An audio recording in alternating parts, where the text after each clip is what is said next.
Assalamualaikum warahmatullahi wabarakatuh. Alhamdulillahirabbil alamin. Wassalatu wassalamu ala asrofil anbiya'il mursalin sayyidina Maulana Muhammadin wa ala alihi wa sahbihi ajmain amal ba'd. Alhamdulillah kita dapat bertemu kembali, berjumpa kembali walaupun hanya dalam keadaan daring online seperti ini. Kakak harapkan adik-adik semua dalam keadaan sehat walafiat, tetap semangat, tetap belajar dan jangan bosan untuk belajar. Jaga kesehatan karena pada masa-masa ini rawan sekali namanya kesehatan imun. Nah, jadi karena minggu sebelumnya kita telah belajar mengenai bab 1, yaitu tentang pengertian beriman kepada Allah, dalil akli beriman kepada Allah, dalil akli beriman kepada Allah, dan yang terakhir adalah contoh perilaku beriman kepada Allah. Nah, maka dari itu, hari ini, pembelajaran kali ini, kita akan membahas mengenai bab 2, yaitu Tauhid Rububiyah. Nah, dalam Tauhid Rububiyah ini terdapat 4 bagian, yaitu pengertian Tauhid Rububiyah, yang kedua perbuatan yang merusak kesempurnaan tauhid, yang ketiga dalil nakli tauhid rububiyah, dan yang keempat yang terakhir adalah dalil akli tauhid rububiyah.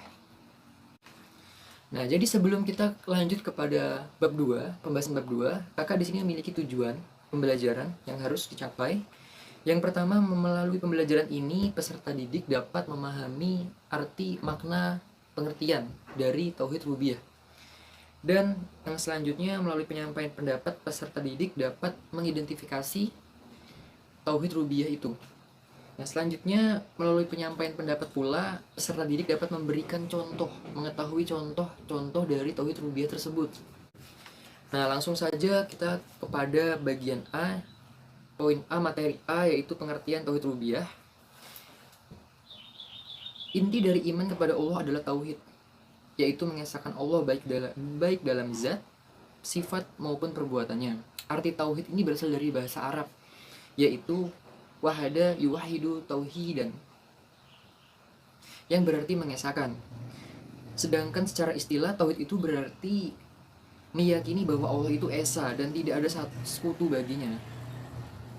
Sedangkan arti kata rububiyah adalah mencipta, memberi rezeki, dan mengelola.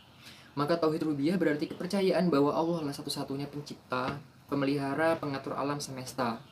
Jadi secara simpelnya adalah pengertian dari tauhid rububiyah ini adalah bahwasannya Allah itulah satu-satunya Tuhan yang mengatur, mengelola seluruh alam raya ini. Nah, lanjut kita kepada bagian 2, yaitu perbuatan yang merusak kesempurnaan tauhid.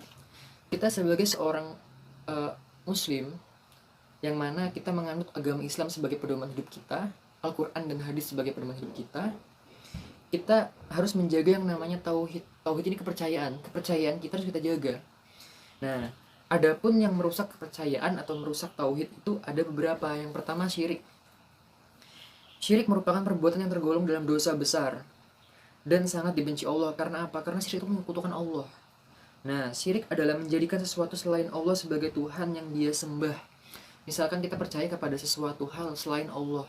Nah, misalkan kita mendatangi tempat-tempat seperti dukun. Nah, atau misalkan nih, kita sedang sakit, lalu kita minum obat, tapi kita bilang gini, wah, berkat dokter nih yang menyembuhkan aku. Nah, seharusnya kan berkat Allah lewat perantara dokter dan obat. Nah, seperti itu. Selanjutnya yang kedua, ada nifaq. Nifaq ini adalah menampakkan Islam dan kebaikannya tetapi menyembunyikan kekufuran dan kejahatannya. Nah, atau bisa dibilang seperti munafik. Nah, munafik ini kan ada 3 cirinya. Yang pertama, apabila ia berkata ia berdusta, apabila ia berjanji ia mengingkari, dan yang ketiga yang terakhir, apabila ia dipercaya ia akan berkhianat. Nah, itu contoh dari munafik atau nifaq tadi. Jadi nauzubillah, kita jangan sampai memiliki sifat seperti itu. Lalu yang ketiga, yang terakhir dari perbuatan yang merusak kesempurnaan tauhid atau kepercayaan kita itu adalah kufur. Pengertian kufur secara bahasa adalah menutupi, sedangkan secara istilah adalah mengingkari suatu bagian dari ajaran Islam. Contohnya nih, misalkan kita mengingkari kekuasaan Allah, melakukan perbuatan yang diharamkan, meninggalkan kewajiban. Mengingkari kekuasaan Allah, melakukan perbuatan yang diharamkan, contohnya seperti apa, Kak? Misalkan yang diharamkan kita makan makanan yang haram. Nah, misalkan kita dapat mencuri. Nah, itu kan namanya haram, iya kan, kan lain hak kita kan. Nah lalu kita makan makanan seperti, maaf, misalkan kayak anjing, babi dan lain-lain yang seperti dilarang, yang bertaring misalkan, nah itu kan haram. Lalu meninggalkan kewajiban, nah kita sholat kita tinggalkan, kita melakukan perintah Allah tapi kita tinggalkan, nah itu namanya kufur, contoh dari kufur. Nah lalu kita lanjut pada bagian 3, yaitu mengenai dalil nakli tauhid rububiyah. Wujud adanya Allah sudah sangat jelas, tidak bisa diingkari oleh makhluknya. Iya, adanya alam semesta ini, adanya segala macam isinya, pasti Allah lah yang mengatur, mengadakan, mengelolanya. Nah, jadi tidak mungkin kita mengingkari keberadaan Allah. Nah, lalu Allah telah berfirman dalam Quran surah Al-Jathiyah ayat 4, yang mana artinya adalah, dan pada penciptakan kamu dan pada binatang-binatang yang mengelata yang bertebaran di muka bumi, terdapat tanda-tanda kekuasaan Allah untuk kaum yang meyakini. Jika kita yakin bahwasanya kekuasaan Allah itu sangat luar biasa, maka terdapat, Allah akan menampakkan tanda-tanda kekuasaannya. Seperti misalkan banyak yang kita jumpai saat ini atau yang lalu-lalu, banyak kekuasaan Allah terjadi, misalkan kayak langit bertuliskan apa, misalkan bertuliskan Allah, la ilaha illallah atau Muhammad. Nah itu termasuk dari kekuasaan Allah. Nah dari ayat tersebut jelas bahwasannya hanya Allah yang menciptakan manusia dan binatang, tidak ada yang lain. Lalu kita lanjut kepada bagian D, dalil akli tauhid rububiyah. Bukti nyata tentang adanya Allah adalah dengan terciptanya bumi dan segala isinya. Itu tidak bisa kita pungkiri. Adanya bumi, matahari, bulan, pohon, gunung, pantai, dan semuanya itu tidak bisa kita pungkiri. Terjadi begitu aja tuh nggak bisa, nggak mungkin. Tentu ada yang namanya pencipta, yaitu siapa? Allah Subhanahu wa Ta'ala. Nah, Al-Quran adalah kitab yang utama dan paling sempurna di antara kitab-kitab sebelumnya. Di dalamnya termuat pelajaran, kisah, aturan, larangan, dan petunjuk hidup bagi setiap manusia. Pedoman.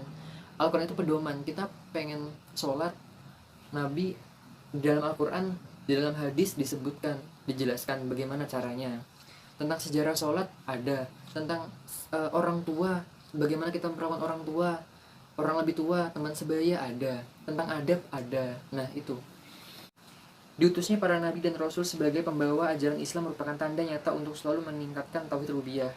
Hal ini dikarenakan ajaran yang dibawa sejak Nabi Adam hingga Nabi Muhammad terdapat kesamaan, yaitu meyakini bahwa hanya Allah lah Maha Pencipta satu-satunya. Nah, jadi selanjutnya ada pula perilaku yang mencerminkan tauhid rububiyah. Nah, jadi yang pertama selalu menyembah kepada Allah Subhanahu wa Ta'ala. Kita melakukan sholat, zakat, puasa, kita melakukan segala perintahnya, kita menjauhi segala larangannya. Nah seperti itu contohnya. Selanjutnya yang kedua, selalu berserah diri kepada Allah. Kita sudah melakukan semuanya, kita sudah berusaha sekeras mungkin. Nah untuk hasil kita serahkan kepada Allah. Nah seperti itu. Misalkan nih kita ujian, adik-adik ujian, adik-adik belajar dengan giat tekun. Sesudah ujian adik-adik berdoa, serahkan kepada Allah bagaimana hasilnya. Nah seperti itu. Lalu yang ketiga, selalu bersabar dalam menghadapi masalah.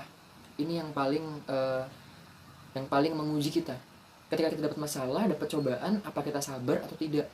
Jika kita sabar, maka Allah akan menggantikan hal yang lebih indah lagi.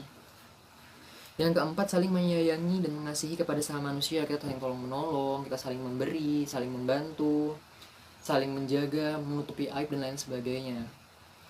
Karena bukan cuma hubungan kepada manusia, bukan cuma hubungan kepada Allah yang kita jaga, tapi hubungan kepada manusia, hablum minan nas. Yang kelima atau yang terakhir, bekerja keras penuh dengan motivasi dan semangat untuk mencapai cita-cita. Nah misalkan misalkan adik-adik punya cita-cita nih, ya punya dong ya. Nah misalkan adik-adik cita-citanya jadi guru, aku harus belajar, harus giat, harus untuk ilmu tinggi-tinggi, harus jangan malas, dengarkan kata bapak dan ibu guru. Nah seperti itu misalkan. Nah alhamdulillah kita sudah belajar mengenai bab 2, yaitu mengenai tauhid rububiyah. Jadi kakak pesan kepada adik-adik, jangan pernah bosan, jangan pernah malas untuk belajar, walaupun ini masa pandemi, masa kita belajar secara online, daring. Nah tapi kita harus berusaha, bukan cuma dari kakak, bukan cuma dari guru-guru, tapi kita bisa dari buku, dari internet, dari apapun itu kalian bisa, asalkan dipakai dengan positif. Misal, hari ini Eh, aku belajar mengenai tauhid rububiyah, cari di internet apa pengertiannya, contohnya apa, misalkan belum jelas, itu untuk membantu kalian juga. Nah, jadi mungkin kakak akhiri dari kakak minta maaf jika terdapat kesalahan. Mungkin minggu depan kita akan belajar mengenai bab 3, yaitu Asmaul Husna, yaitu As-Sami dan Al-Basir. Nah, kakak minta maaf, minta rela, siapa yang kurang atau tidak mengerti bisa kalian tanyakan, baik itu di forum classroom maupun di kolom komentar di sini. Silahkan kesimpulannya bisa kalian tuliskan. Kakak ucapkan terima kasih atas perhatiannya. Wassalamualaikum warahmatullahi wabarakatuh.